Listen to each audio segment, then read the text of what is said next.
I worked 2 jobs to support my family. In the early mornings, I was a baker at the local supermarket. I went in at 5 a.m. and came out at 10 a.m. every day of the week except Sunday. After my bakery job, I had a couple hours to spend with my wife and kids if they were home from school, get a bite to eat, maybe take a nap or a shower, and then I was off to my second job as an Uber Eats delivery driver. I usually started my deliveries in the early afternoon, trying to get the tail end of lunchtime.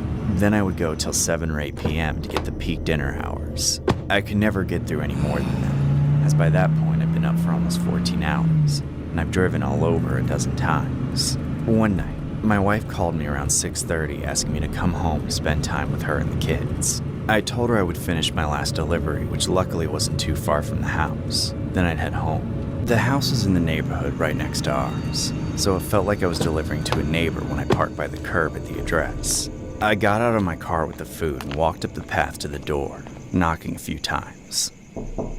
Usually people would rather just have me leave it at the door and avoid interaction, but this order specifically stated that they wanted it personally handed off. When the door opened and I saw the customer, I wished I could have changed that. He was this huge muscular man who stood a foot over me. His entire body, including his face, was covered with black tattoos. They all looked like prison tattoos, so I knew this guy was definitely in a gang. He didn't say anything to me. He just stared at me with this frightening mean glare. After stuttering a bit, I introduced myself as his Uber Eats delivery driver and tried to hand him the food. All I wanted him to do was take the bag. Once he did that, my job was done and I could leave. But this guy had to do the one thing that almost nobody does. He smiled and offered me a cash tip. But even worse, he wouldn't accept anything unless I came inside his house to get it.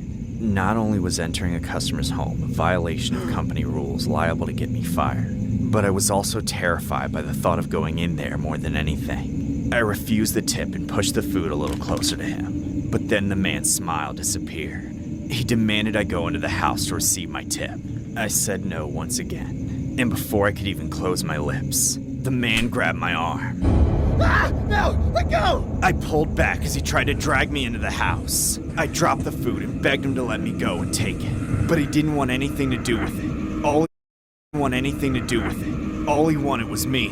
I was powerless against his immense strength, and before long, I was plummeting inside the house, trapped with no way out.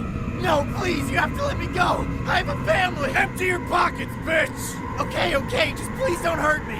Here, this is everything. I know it's not much. Are you shitting me? Is this all you got?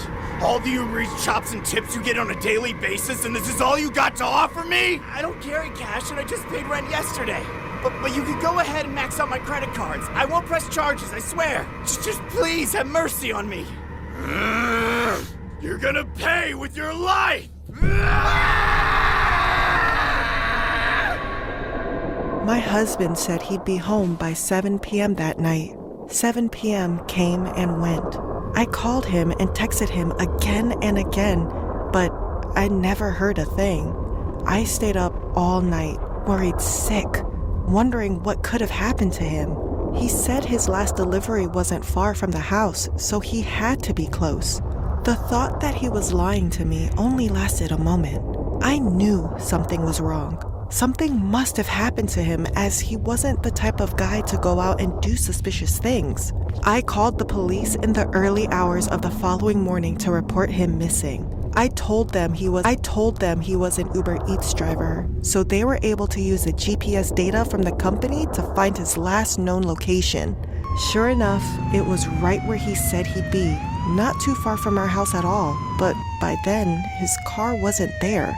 The police investigated the house, and where I thought I would find relief from all my worries, I found only senseless tragedy, a deep trauma that my children and I will never recover from. My dear husband was found in pieces, in trash bags, just thrown out the side of that monster's house like garbage. I can't even bring myself to say much more than that. The demon responsible was arrested, but there is no punishment on earth fitting for what that despicable creature disguised as a human did to my family. The story was inspired by a horrifying Uber Eats incident regarding an accused MS-13 gang member who's been arrested in Holiday, Florida.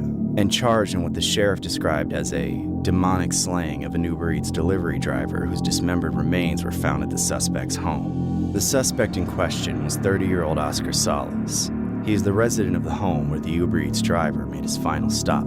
He was arrested and charged with the slaying while engaged in a robbery after investigators uncovered the victim's remains in trash bags at the home. Investigators believe Salas tried to rob the driver and ultimately took him out.